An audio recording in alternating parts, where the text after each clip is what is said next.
Hola, ¿qué tal? Muy buenas tardes. ¿Cómo han estado? Bienvenidos a un nuevo webinar de Pratma. Mi nombre es Daisy Villalba. Hoy los estaré acompañando como su moderadora. Qué bueno que nos estén acompañando. Yo les explico un poquito la dinámica. Vemos a Gabriel. Gabriel, buenas tardes. ¿Cómo estás? Hola a todos, ¿cómo están? Qué bueno.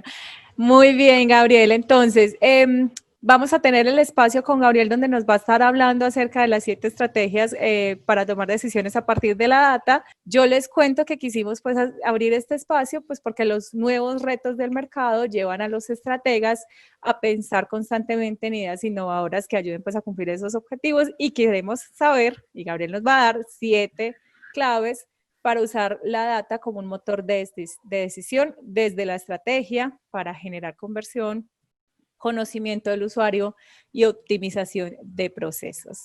Listo, entonces les presento a Gabriel Acero, él es líder de estrategia en Pratma, publicista y máster en dirección estratégica del Instituto Europeo de Diseño en Barcelona, España, y ha trabajado con Pratma hace más de 10 años para diferentes cuentas como Confama, Arquitectura y Concreto, Protección y marcas del grupo Nutresa. Pero antes de que empecemos, yo quisiera preguntarte, Gabriel, y que nos contaras qué hace un estratega. Hola Daisy, ¿qué tal? Buenas tardes. Bueno, primero no llevo 10 años en Pragma, llevo 10 años de experiencia y 2 años en Pragma.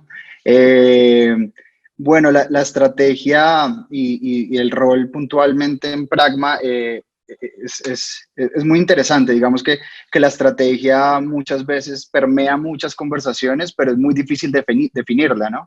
Hay estrategas de muchos estilos, con muchos tipos y dependiendo de la agencia, la consultora o la empresa para la que pertenezcan, pues tienen un foco particular.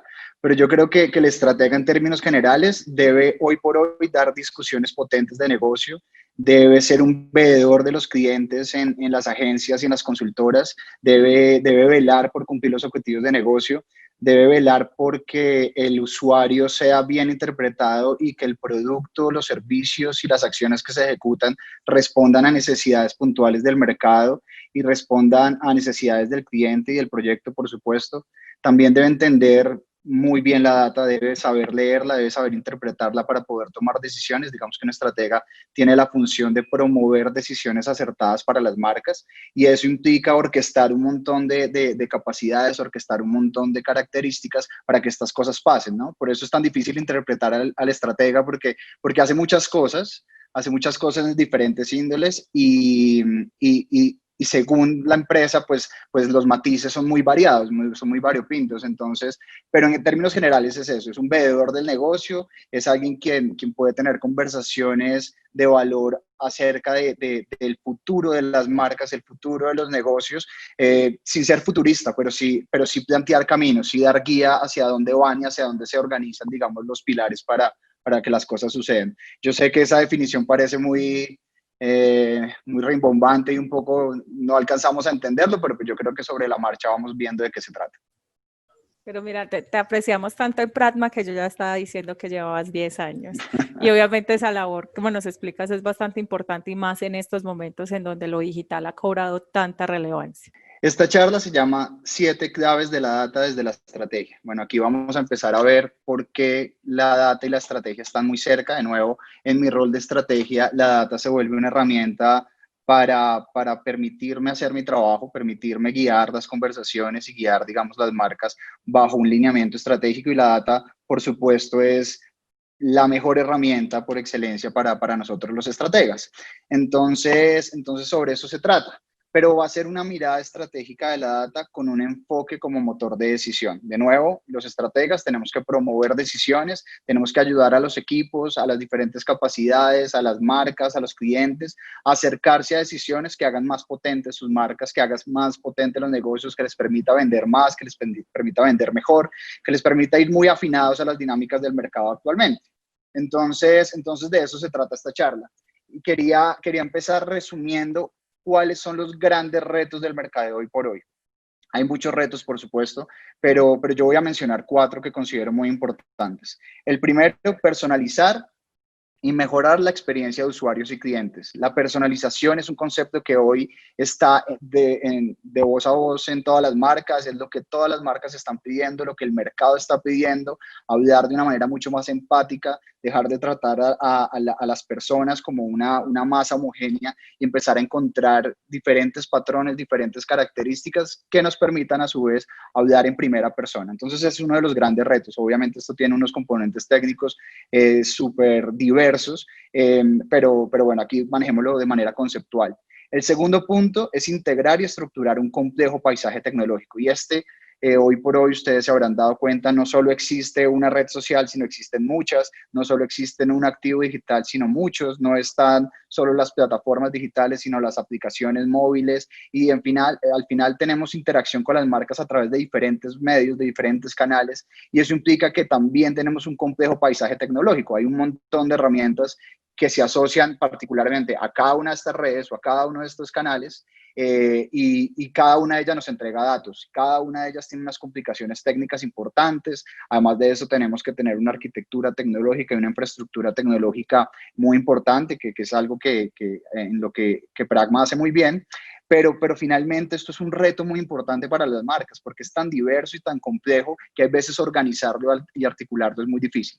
La tercera, vender más y mejor. Eso significa un compromiso real por los resultados.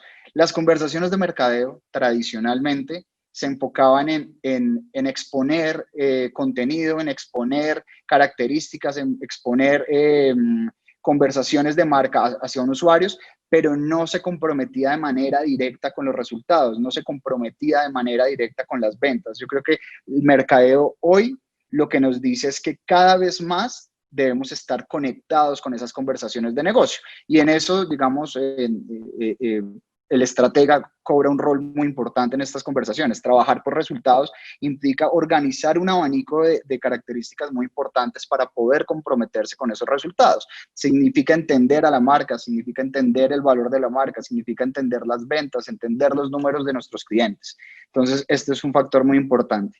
Y el último, entender y depurar y controlar un gran volumen de insumos de datos. Y es que hoy por hoy, debido a este gran paisaje tecnológico, debido al compromiso que debemos tener con los resultados y debido a la personalización que debemos tener con nuestros consumidores, clientes, usuarios y con las personas, pues esto nos llena de datos. Es un tamaño impresionante de datos. Y sobre eso se trata esta charla. ¿Cómo vamos a empezar a entender, cómo vamos a empezar a depurar y controlar ese gran volumen de datos? Entonces, aquí es donde vamos a hacer foco, en este concepto.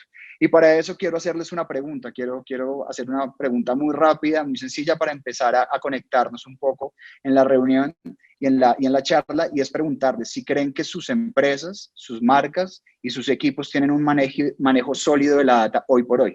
Entonces, Daisy, pues te pido el favor, les hagamos esta preguntita, que lo califiquen de 1 a 5.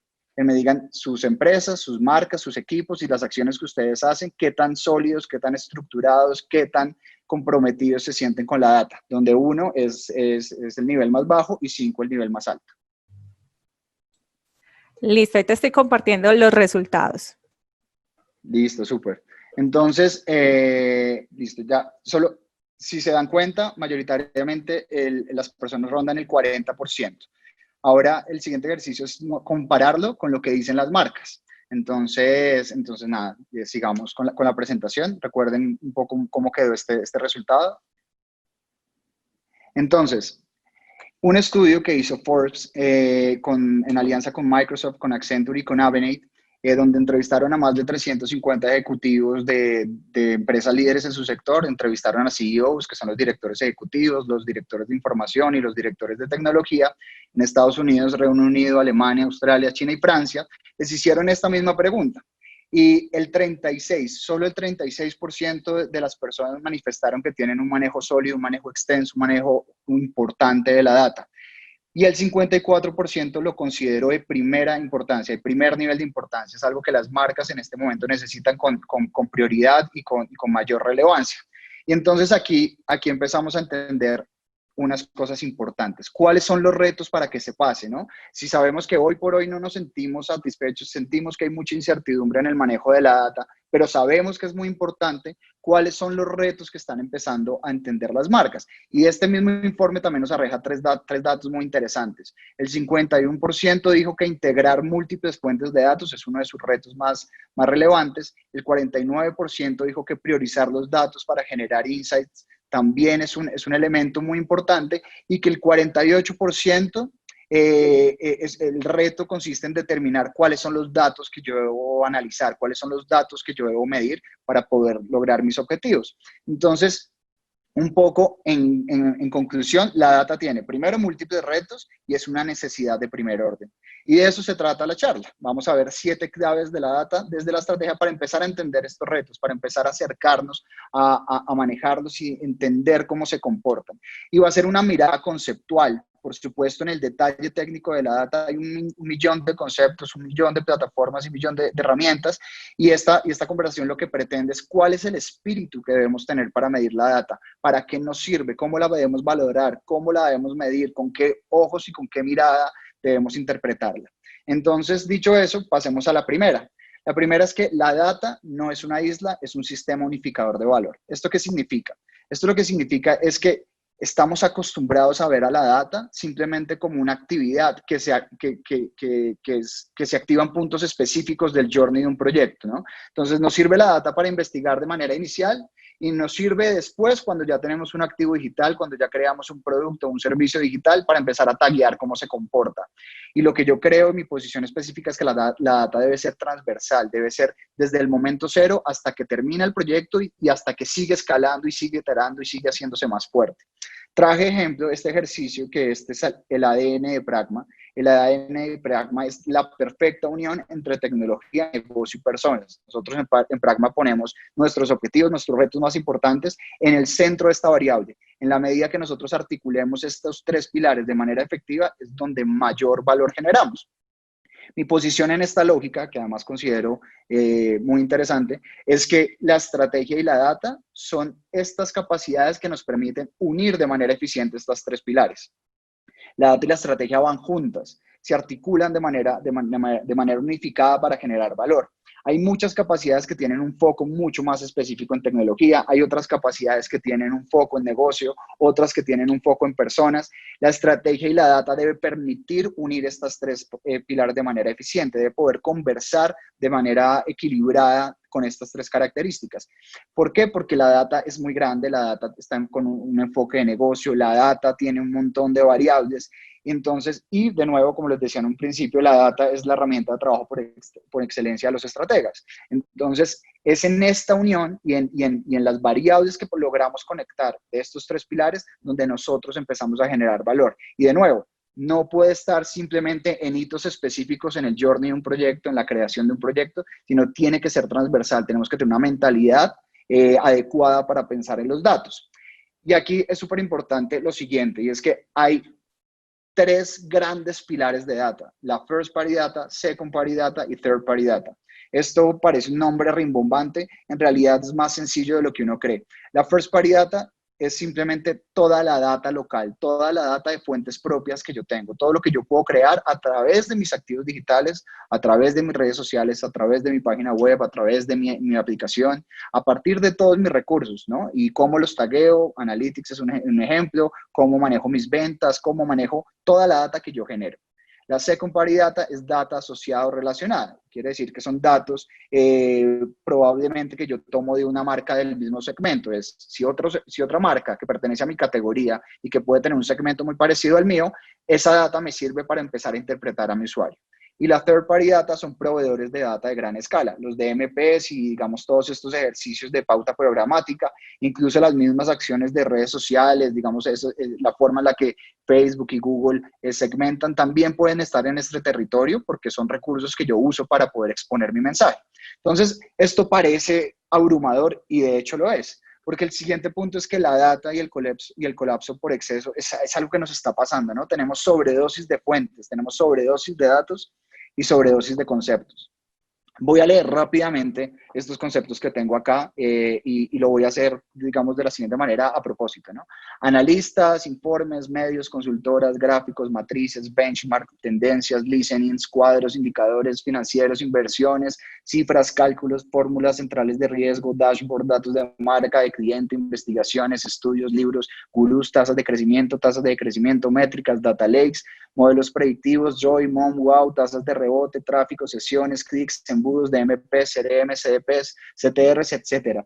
Y aquí nos falta mucho más terreno para abordar todos los conceptos, todas las palabras, todos los anglicismos, todos los acrónimos que están relacionados a la data. Entonces, en principio, lo que nos está pasando muchas veces es que tenemos parálisis por análisis. Tenemos tantos datos, tantos conceptos, que muchas veces ni siquiera sabemos qué hacer con ellos. Entonces, un poco de lo que va a ir de aquí en adelante la charla es darles tips para poder empezar a depurar todas esas lógicas, ¿no? Porque tenemos fuentes, datos, herramientas y conceptos muy diversos. Y esos fuentes, datos, herramientas y conceptos también son locales y externos. Entonces, vamos a entender cómo priorizarlos. El primer punto para priorizar es priorizar lo local. La first party data, es lo que yo tengo que construir en primera instancia. Tengo que fortalecer la lectura de los datos propios, de mis fuentes propias, de mis activos digitales, de mis redes sociales, de mis ventas, de mis cuadros de negocio. Y esta es la data más importante. Allí es donde debemos priorizar. Una vez vayamos escalando, podemos pensar en la second party data y en la third party data y luego podemos pensar en herramientas y plataformas que nos permitan unificar esta información. Pero lo primero, digamos en la lógica, si yo quiero llegar al Monte Everest, a la cima del Monte Everest, pues primero tengo que llegar al campamento base. Y un poco ese también es el espíritu de la presentación, darles herramientas y darles características que pueden tener en cuenta para poder tomar decisiones en función de la data. Tomar decisiones, por supuesto, es el eje conductor, es el hilo conductor de lo que hacemos. Y los objetivos son por excelencia lo que me permite tomar decisiones. Yo debo tomar decisiones teniendo claro mis objetivos para acercarme cada vez más a ellos. Deben tener vocación de conversión y de negocio, es decir, las conversaciones y las decisiones que yo tome y que yo ejecute con los equipos deben tener un espíritu pensado en la conversión, en cómo vendo más y cómo aporto mejor el negocio. Debe tener un foco en crecimiento, debe estar embebida en marcos ágiles, en método científico, en tener victorias tempranas y sobre todo en conocer y conversar con nuestro usuario. Entonces vamos a entrar en detalle en cada uno de estos puntos para entender cómo funciona. El primero es el hilo conductor. Ese hilo conductor debe ser la consecución de objetivos. De manera ilustrativa, veamos esta gráfica que tenemos acá. Tenemos ideas, esas ideas, ejemplos. Yo quiero una aplicación para poder vender mi producto a través de una app. Eso se convierte en una acción. Creo la app, debe tener ciertas características, vamos a ofrecer ciertas funcionalidades y eso debe estar encaminado a tener X resultado. Yo voy a cumplir con tantos usuarios me van a comprar y finalmente eso le debe apuntar a unos objetivos grandes, a una meta, a un reto importante. Esta es la estructura general, ¿no? La podemos ver de arriba hacia abajo, de abajo hacia arriba, pero lo importante es que esta sea la estructura, que no lleguemos a objetivos ni a resultados de manera aleatoria o por accidente, sino que tengamos una estructura clara. Y para esto hay un concepto que a mí me parece ganador y es súper importante para las marcas. Hay una lógica de objetivos, de seguimiento de objetivos que se llaman los OKRs. Los OKRs, que son objetivos y resultados claves, ese es el significado de las siglas. Lo que significa básicamente es que nosotros debemos tener una estructura para medir los resultados, para tener metas y para fijarse objetivos. Y John Doerr, que es una persona que popularizó este concepto, de hecho tiene una charla en TED, la pueden encontrar en YouTube, es muy interesante y les cuenta un poco cómo funciona esta estructura. Lo que él dice es que el secreto del éxito es fijar las metas correctas. Y es algo con lo que yo comulgo completamente. Yo creo que cuando no sabemos para dónde vamos, no sabemos qué camino tomar, ¿no? Cuando no sabemos cuál es nuestro objetivo, cuál es nuestro destino, no sabemos cuáles son las acciones que tenemos que ejecutar. Esta lógica de OKRs lo que nos dice es que debemos tener objetivos y resultados claves que tienen que ser significativos, tienen que ser concretos, tienen que ser medibles, tienen que ser orientados a la acción y tienen que ser inspiradores. Pero hasta acá parece muy conceptual, entonces quiero mostrarles un ejemplo. Google Chrome de Google utiliza, digamos, esta lógica de OKRs. También lo utilizan marcas como Intel, utilizan marcas como HubSpot. Nosotros en Pragma utilizamos los OKRs. Hay muchas marcas del sector de la tecnología que lo están usando y esta lógica de OKRs también está permeando muchas compañías y muchas organizaciones de diferentes sectores. Pero entonces, en este ejemplo de Google, esto fue puntualmente en 2008, pasó este primer objetivo y Key Result.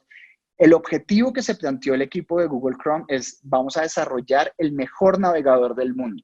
Y esto parece solo una frase de cajón, pero es súper poderosa. Nosotros nos planteamos un objetivo gigante, un objetivo que es retador, que me permite movilizar al equipo, que me permite que las personas y las diferentes capacidades y las diferentes personas se conecten con ese objetivo, porque todos los que están trabajando ahí están apuntando a tener el mejor navegador del mundo. Y eso es muy importante, parece, esto o por supuesto lo puede decir Google, probablemente otras marcas no lo pueden decir con tanta libertad, pero lo que importa es el espíritu con el que está construido el objetivo. Y luego está el KR o el Key Result o el indicador clave, que lo que me dice es cuál es mi indicador más importante para yo llegar a ese objetivo. Y aquí lo interesante es que pudieron haber puesto cualquier cosa, ¿no? Vamos a generar tanto flujo de caja, vamos a generar tantos ingresos netos, vamos a lograr tantas ventas, o vamos a indexar tantas páginas, o vamos a hacer que sea tan rápido como tal indicador. Pero ellos se fijaron su indicador a partir de usuarios. Dijeron, el primer año vamos a tener 20 millones de usuarios. Entonces vean que la lógica de objetivos es muy simple. Tenemos un objetivo, desarrollar el mejor navegador del mundo, y un Key Result, 20 millones de usuarios en el primer año. ¿Qué ha pasado? Que hoy Google Chrome tiene 1.000 millones de usuarios activos por mes. Evidentemente ha crecido exponencialmente y ha tenido un crecimiento abrumador. Pero lo importante es que se plantearon este objetivo desde el principio, que lo que hicieron es: nos vamos a poner esta meta y la vamos escalando. El primer año 20.000, el segundo año 80.000, el tercer año 100 millones. Y en la medida que yo voy creciendo, voy cumpliendo con tener el mejor navegador del mundo. El objetivo no cambia, el objetivo es estable, pero el Key Result lo voy actualizando, lo voy modificando conforme yo voy creciendo. Y esto es un espíritu muy interesante para los equipos. Es muy, muy interesante que uno se conecte con la forma en la que están construidos los objetivos de la marca. De esa manera va a ser que las diferentes capacidades, los que van a crear contenido o los que van a estar en la estructura tecnológica, la arquitectura, los que van a estar en el back, en el front, los que se van a encargar de las negociaciones, los que se van a encargar de las diferentes capacidades y características que yo tengo que activar para que esto pase, se comprometan todos juntos a ir por ese mismo objetivo. Entonces, eso nos permite llegar a la cuarta clave, y es que todo lo que hagamos debe tener una vocación de conversión de negocio. Y de nuevo, de manera ilustrativa, esto es un embudo general, ¿no? Tenemos un embudo que tiene microconversiones, los pasos 1, 2 y 3, para finalmente llegar a una conversión. Pero acá de nuevo, pues parece muy conceptual. Entonces quiero entrar en detalle en qué significa esto. Una microconversión son todos los pasos claves que permiten llegar a la conversión, ¿no? Son las puertas que yo voy abriendo para llegar finalmente a esa conversión. Ejemplo puede ser tráfico, es decir, personas que yo llevo a un activo digital. Ejemplo puede ser cuánto dura una persona en ese activo digital. O un tercer ejemplo es cada cuánto vuelve esa persona a mi activo digital. Esto me va a permitir llegar a una conversión, y esa conversión puede ser transaccional, puede ser un lead, puede ser un objetivo, es decir, puede ser una venta, puede ser un contacto nuevo que yo genero, un nuevo prospecto para la venta, o puede ser un objetivo puntual que tenga la marca. Aquí lo importante es que estos datos los debo medir con estos criterios, es decir, yo debo tener una unidad del dato, es decir, un lead, 2 leads, 3 leads, eso me debe permitir sumarlos. Aquí parece una operación matemática muy simple, pero cuando tenemos un volumen muy alto de datos, hay veces entender la unidad y entender el total es muy difícil. Y sobre todo si le metemos el canal, que es de dónde se cerró la venta, dónde se cerró esa conversión, que puede ser un activo digital, puede ser el punto de venta, puede ser la aplicación. Y dependiendo del objetivo, si es un lead puede ser en una landing page, si es un lead puede ser incluso desde Facebook. Entonces es importante dónde se cerró esa conversión. Es importante empezar a asociar el segmento, y es muy importante asociarle un indicador de tiempo. Pero hasta acá, digamos que son los requisitos, ¿no? Esa es la guía base para que esto podamos tener control y seguimiento. Lo que importa es la fórmula ganadora. Y la fórmula ganadora es muy simple. Tenemos que tener volumen y calidad. Ejemplo, si yo traigo 1.000 personas a una plataforma a un activo digital y solo me compran 2 personas, digamos que traje muchas personas, pero me compraron 2. Y yo puedo traer 3 personas y que solo me compren 2, ahí tengo una tasa de conversión altísima, pero no estoy trayendo el volumen de personas necesarias. Entonces siempre debemos apuntarle a las 2 cosas. Traigamos muchas personas, sí, pero traigamos muchas personas que estén mucho más propensas a ejecutar una compra, a ejecutar una conversión, a darnos un dato. Es muy importante esto porque hay veces los indicadores que yo considero un poco sutiles, como las impresiones, como el alcance, en redes sociales, pues nos dan cuenta solo de la primera, cómo traemos volumen, cómo traemos un montón de personas, pero lo que nos importa es cómo traemos un montón de personas que nos conviertan. Si no, pues no estamos encaminados, no estamos afinando las tuercas para lo que queremos hacer. Y finalmente, el indicador de éxito para esta lógica, para mí, son 3. Y se los voy a contar. El CPA, que es el costo por adquisición, el LTV o el Lifetime Value, que es el valor en tiempo de vida, y el ROI, que es el retorno de la inversión. Esto de nuevo son acrónimos y son anglicismos y demás, pero quise resumirlo para explicárselos de una manera muy simple, como si fuera un juego, ¿no? En un juego en el que uno gana o pierde. Y lo verbalicé de la siguiente manera. Si el costo invertido es menor que el valor percibido, gané. Si no, perdí. ¿Qué quiere decir esto? Que si yo me gasto más en traer un usuario y que convierta en mi negocio, que lo que ese usuario le está entregando a la marca en términos de valor, bien sea económico, en términos de relacionamiento o en términos de información o el indicador que nos dé, pues estoy perdiendo. Entonces, si mi producto vale 50,000 pesos y yo logré esa conversión a partir de invertir en ese usuario 200,000, pues estoy perdiendo y estoy teniendo unos costos por adquisición muy altos. El lifetime value, lo que me habla en este contexto es de la recurrencia, es cuántas veces viene esta persona que logré convertir, cuánto valor me aporta en una fracción específica de tiempo, en un mes, en un trimestre, que es un Q, en un semestre o en un año, cuánto me aporta en un tiempo específico. Es el valor percibido total en un tiempo. Y en esta lógica, el ROI es si el lifetime value es superior al CPA, gané. Si no, perdí. Entonces, de nuevo, ¿qué significa? Si yo me gasto más, si mi costo por adquisición es más alto que el lifetime value, es decir, lo que el usuario le aporta a mi negocio en X tiempo, estoy perdiendo porque estoy invirtiendo mucho más de lo que el usuario me puede dar. Entonces es muy importante aquí conceptos como el ticket promedio, el valor en el negocio, cuánto me está costando el usuario, cuánto me cuesta cada canal. Entonces estos indicadores son fundamentales. Mi experiencia me ha dicho que muchas marcas no llegan hasta este tipo de conversaciones. Parece obvio que tenemos que estar pensando con este espíritu, pero muchas veces las marcas no lo hacen. Tan es así que hay muchas marcas sacando publicaciones orgánicas en redes sociales, gastándose no sé cuánta plata en contratar servicios para que hagan un GIF, para que hagan un video, para que hagan un post. Y a ese post, a ese GIF o a ese video, le terminan dando 10 likes o 15 likes o 20 likes, y de esos 20 likes, 3 son de primos, 2 son de hermanos y 5 de los papás. Entonces, ahí no hay conversión, ahí no estamos pensando en negocio. Estamos articulando acciones, pero no estamos encaminados a cumplir los objetivos de negocio. Y es muy importante que nos metamos esto en la cabeza. Entonces, ahora entremos con más detalle. Veamos qué es la conversión. La conversión habla de la efectividad. De nuevo, ya definimos qué es la conversión y vimos cómo medirla un poco. Pero ahora vayamos más a detalle, desglosémosla, hagamos doble clic en qué significa la conversión.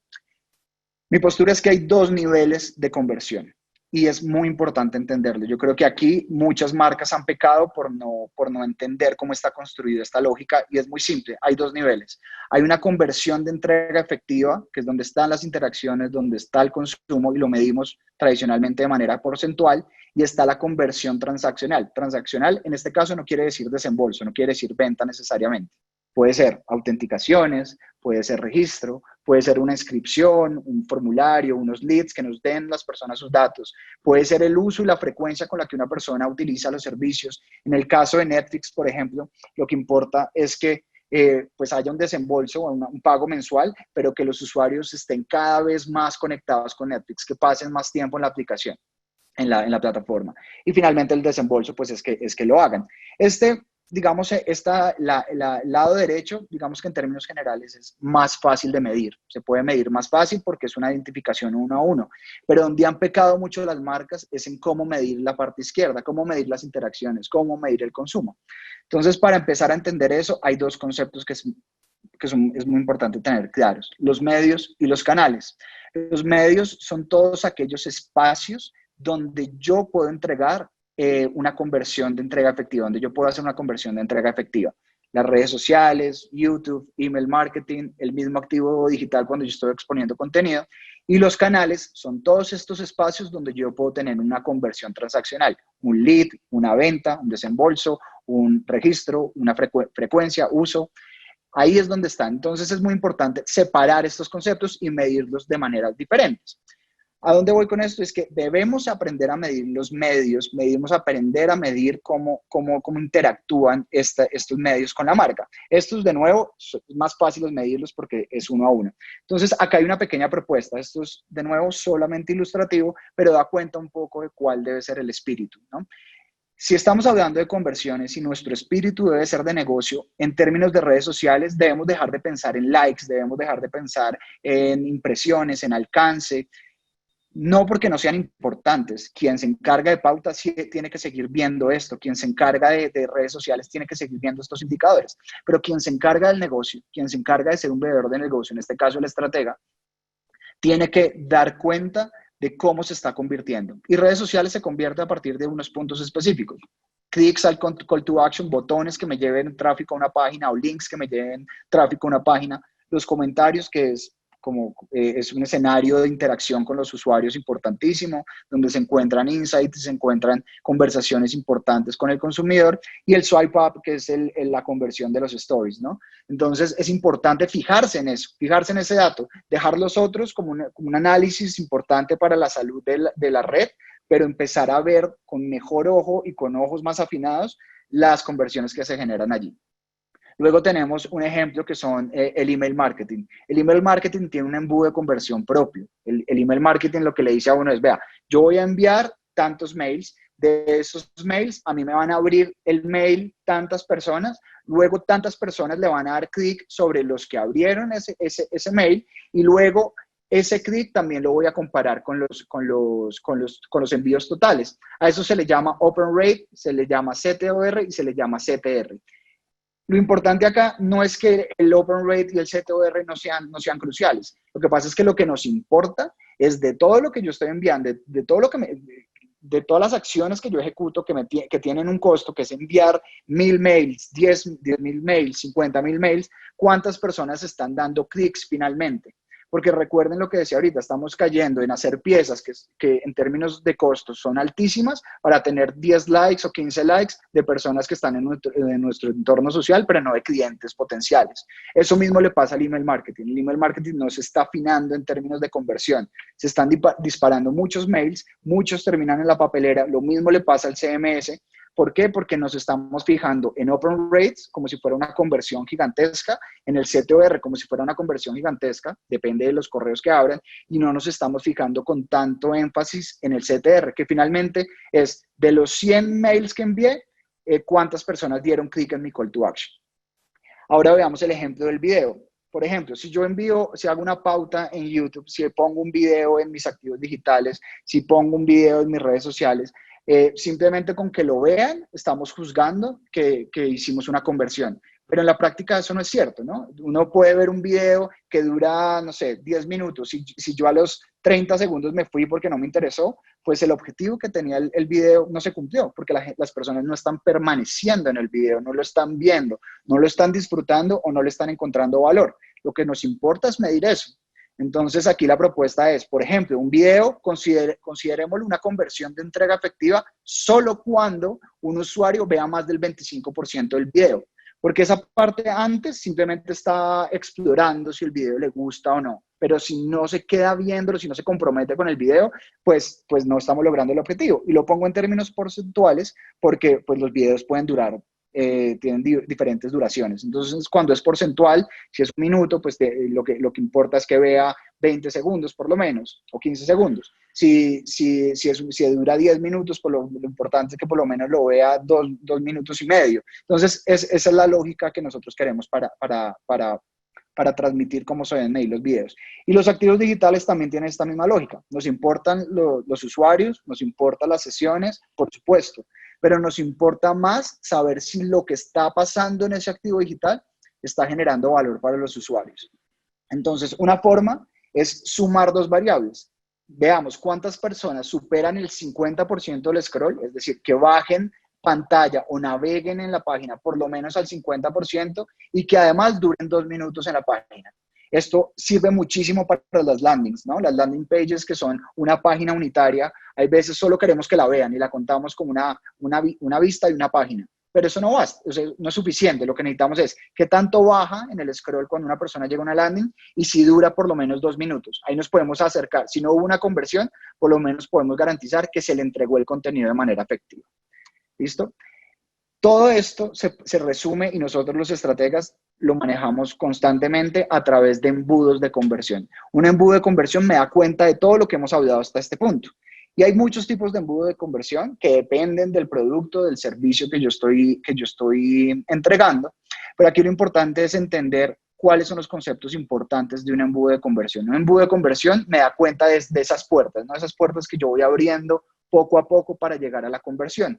Entonces, de manera ilustrativa, el primer paso es obtener tráfico. Digamos que yo tengo un e-commerce. Entonces, lo primero que quiero es obtener tráfico.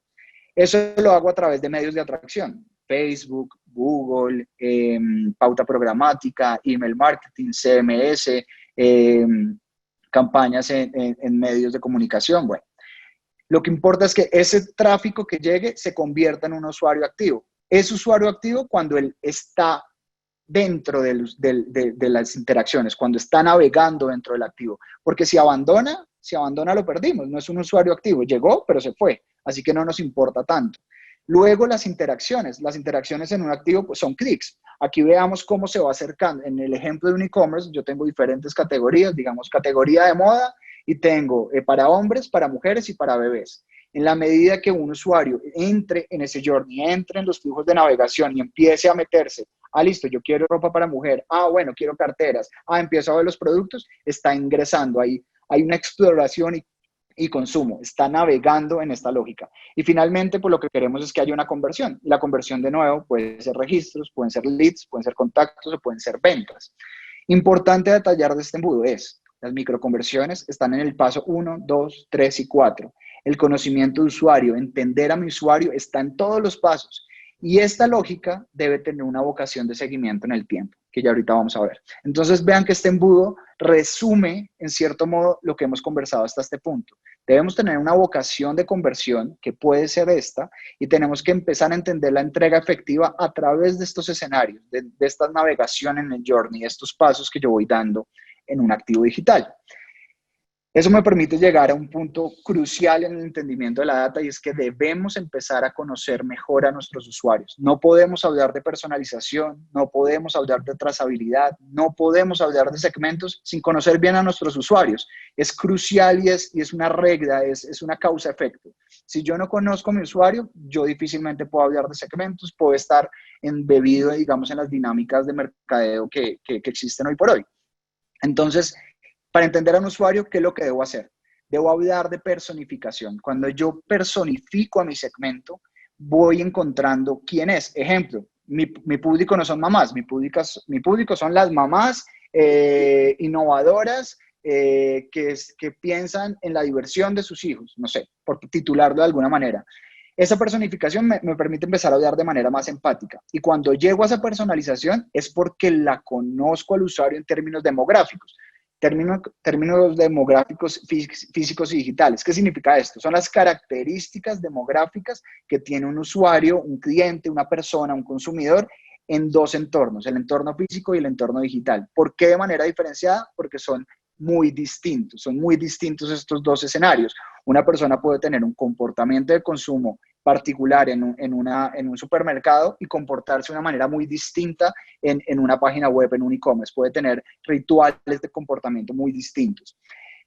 ¿Qué es lo importante entender el consumidor en el conocimiento de usuario? Es que hay muchas formas de entenderlo, ¿no? Existen los buyer personas, existen los proto-usuarios, existen las investigaciones de consumo, investigaciones de usuario y demás, que muchas veces tienen mucha información. Esto que vemos acá es una manera acotada de empezar a ver a nuestro usuario. Entonces, es importante personificarlo, es importante el demográfico físico y digital, es importante los dolores. Los dolores es algo que hablamos mucho en mercadeo, que de pronto a las personas que no están metidas en este mundo les parece raro que hablemos de dolores, pero los dolores lo que significa son esas necesidades, esas particularidades de nuestro usuario que no tiene resueltas, que le molestan o que no considera valiosas del mercado como tal. Nosotros como marcas tenemos que empezar a encontrar esos dolores para generar valor. En la medida que encontramos esos dolores y los solucionamos, somos más potentes como marca. En la medida que nosotros resolvamos cómo entregar un pedido de manera más eficiente, cómo entregarle un producto a un usuario en el momento correcto, de la forma correcta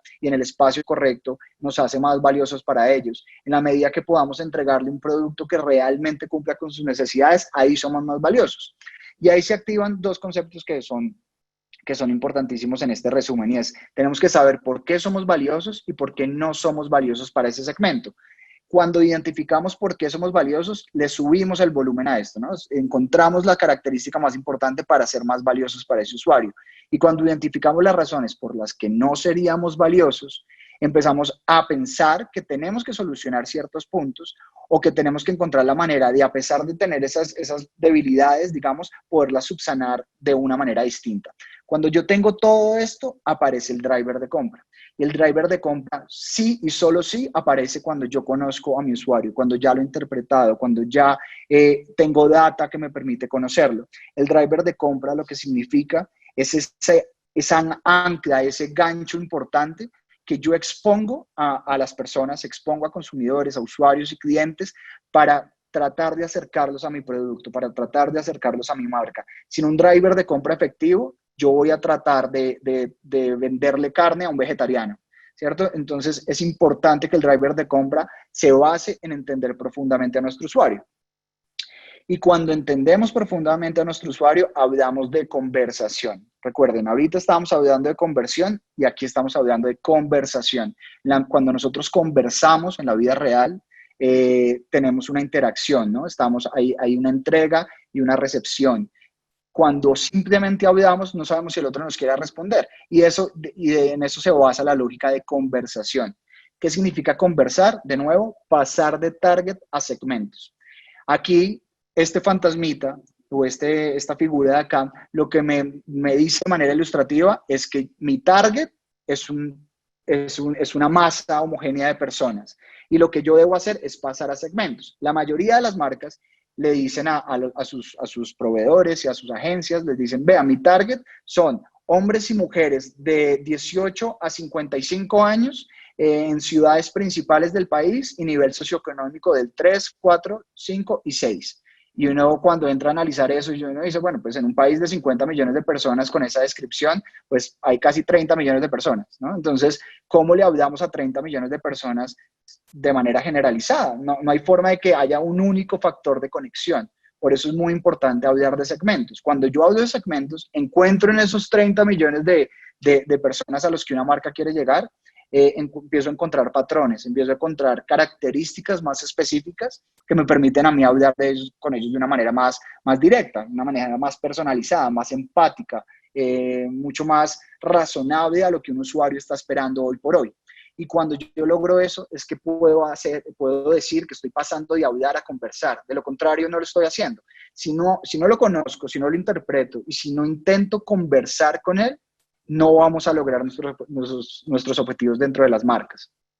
Entonces, para que el conocimiento de usuario funcione, yo tengo que tener 3 características: identificación, comportamiento y acciones. Identificación, ¿qué es? Yo debo saber quiénes son, a qué categoría y segmento pertenecen. En comportamiento yo debo saber cómo se comportan, qué buscan, qué hacen, por qué se quedan y por qué se van.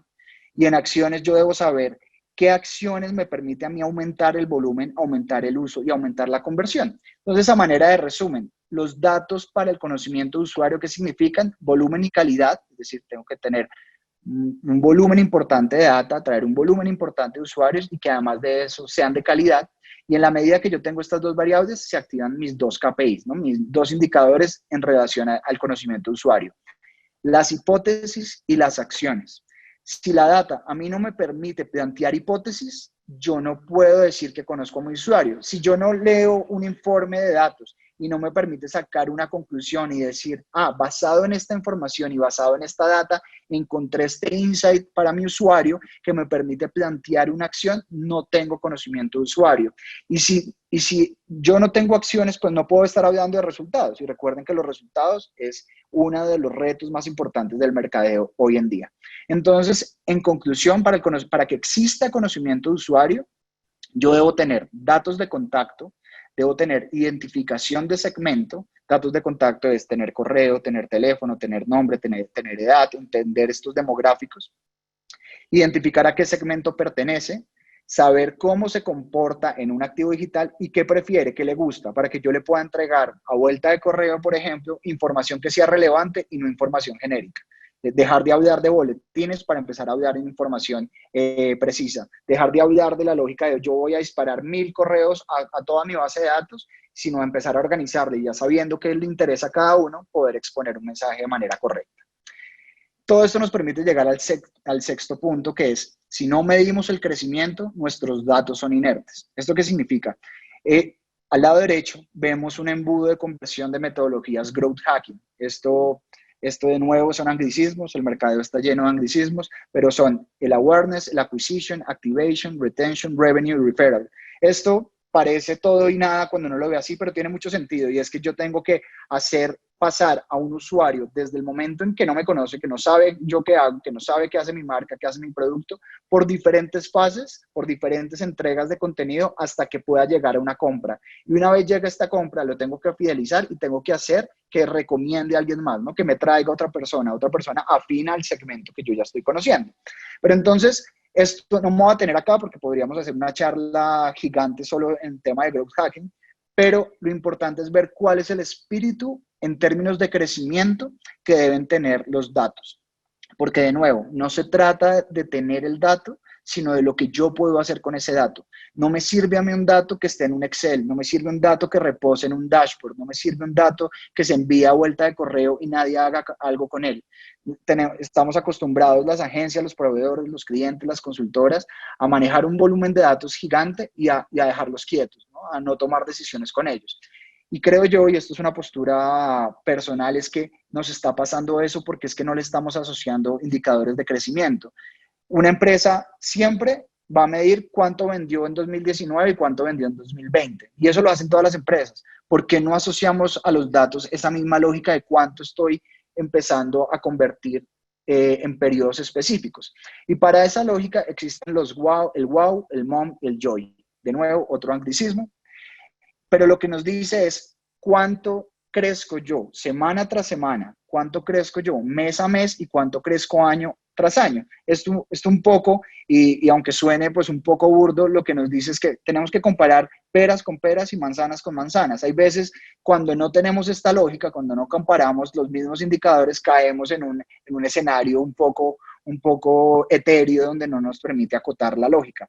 Cuando yo tengo este seguimiento de datos pensado en tiempos específicos y sé, por ejemplo, en julio vendí tanto y en agosto vendí más y en septiembre cayeron mis ventas, yo, joder madre, esas ventas que cayeron a consecuencia de unas conversiones o microconversiones atrás que no ejecuté de manera correcta. Entonces yo empiezo a identificar dónde tengo que solucionar, dónde tengo que fijarme para solucionar ese journey. Entonces es muy importante los indicadores de crecimiento. Y esos indicadores de crecimiento, la gran conclusión es que me permite optimizar. Si yo no puedo optimizar, no estoy utilizando los datos, porque para eso, como detono una acción, esa acción debe estar encaminada en optimizar lo que yo ya estoy haciendo o en hacer nuevas cosas.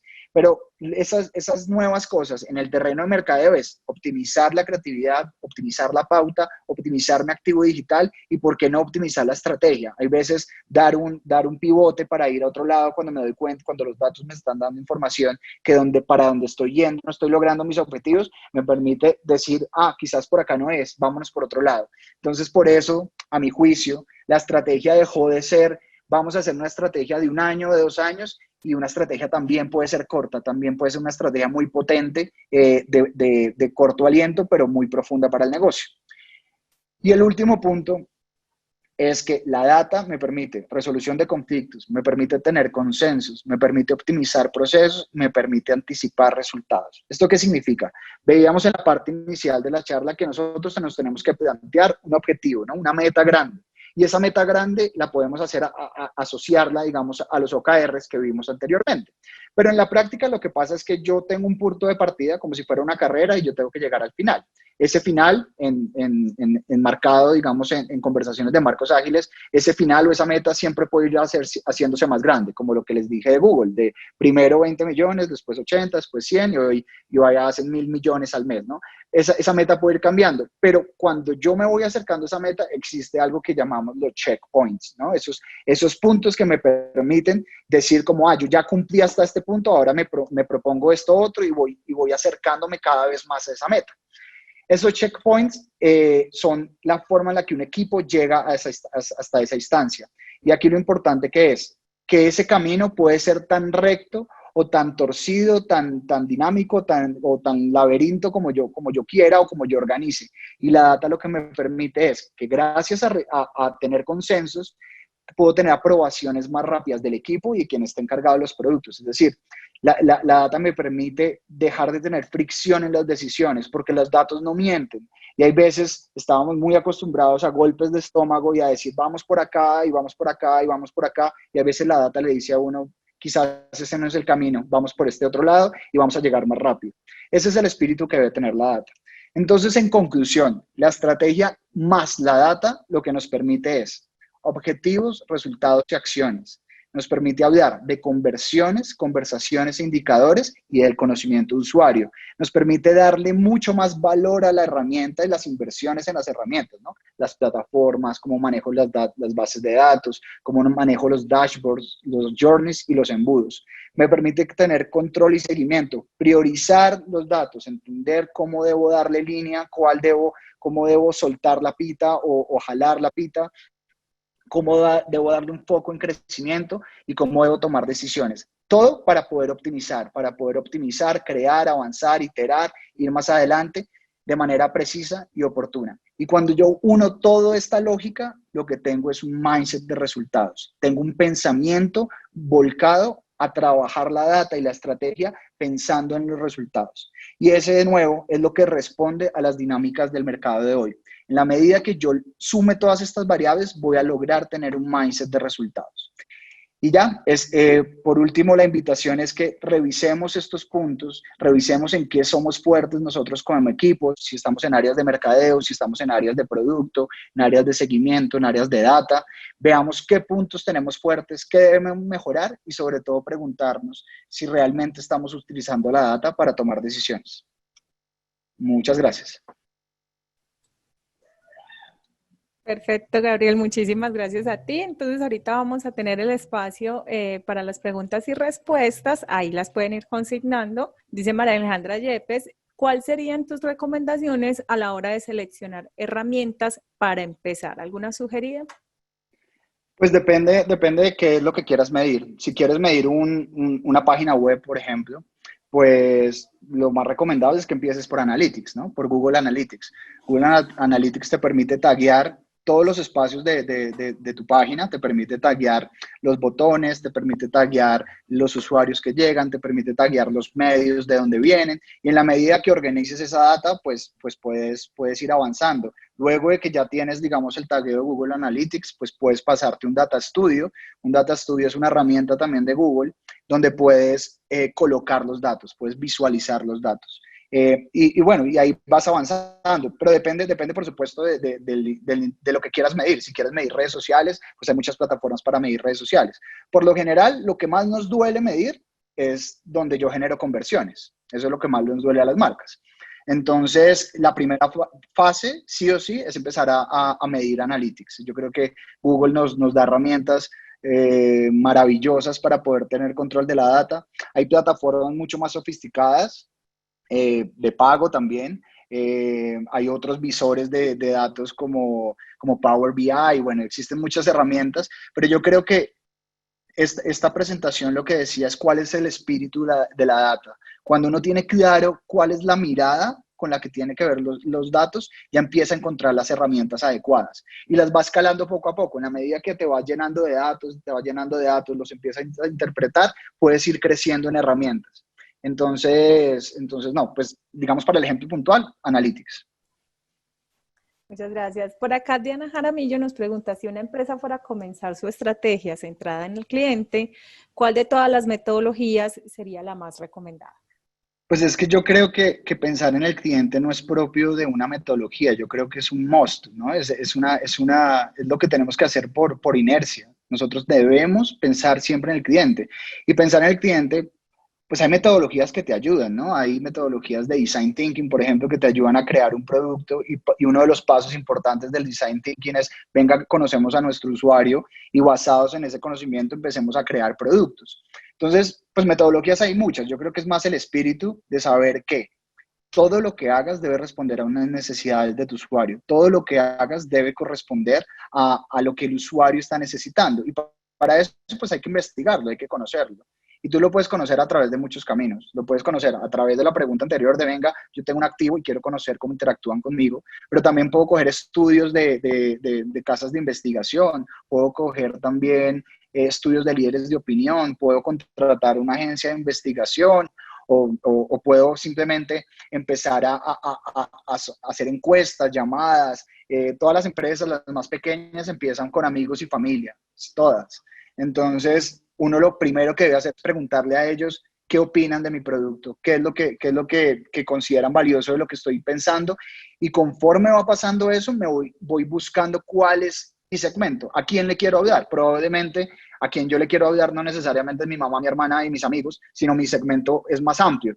Pero siempre uno empieza por ahí, venga, dígame usted usuario, dígame usted cliente, ¿qué opina de mi producto? Eso yo creo que es más que una metodología específica, es el espíritu con el que debemos leer a los usuarios.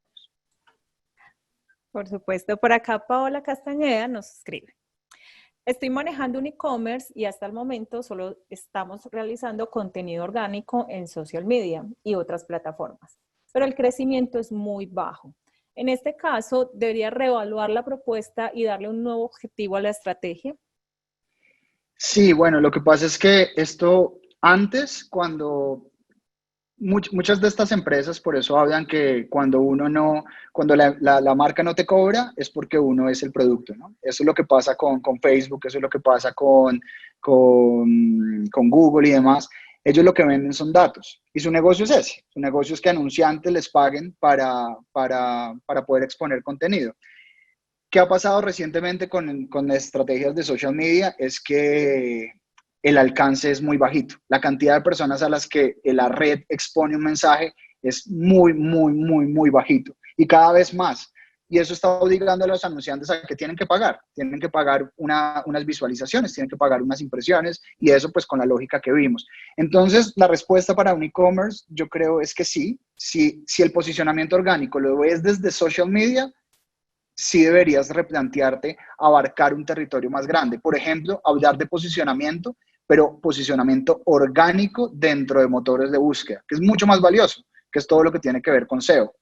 Ahí, pues obviamente es un ejercicio muy poderoso de tagueo, de palabras claves, de cómo me indexan los buscadores, cómo indexan mi producto, de taguear correctamente las características de mi producto, los títulos, los metatítulos, los metadatos. Bueno, es un montón de características, pero el posicionamiento orgánico, primero, es el canal que mejor conversión tiene por excelencia, y segundo, es gratis en el sentido de que yo no pago a un medio para que lo haga, ¿no?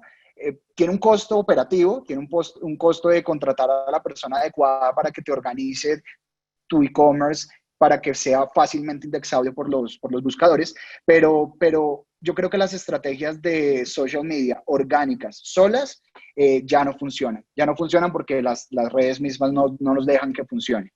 Entonces sí, creo que hay que darle un vuelco, un pivoteo para otro lado. Listo, muchas gracias, Gabriel. Ya nos estamos quedando, ya son las 4 de la tarde, ya tenemos el tiempo, pero no sin antes recordarles que nos pueden acompañar y visitar en Academia Pratma, donde van a poder encontrar todos los temas relacionados con la cuarta revolución industrial. Entonces, por acá no veo como que tengamos más preguntas. Entonces, Gabriel, muchísimas gracias por esta exposición y por tu tiempo, por contarnos estas 7 claves que yo sé que nos pueden servir mucho a la hora de montar una estrategia digital. Súper, Daisy. Mil gracias. Un saludo para todos. Que estén muy Y a bien. ustedes les agradecemos muchísimo la conexión y los invitamos a que nos acompañen en un próximo evento. Ya saben, nos pueden visitar en Academia Pratma, ahí también pueden encontrar la parrilla de eventos. Entonces, muchísimas gracias y les deseamos una feliz tarde. Que estén muy bien. Chao. Que estén bien.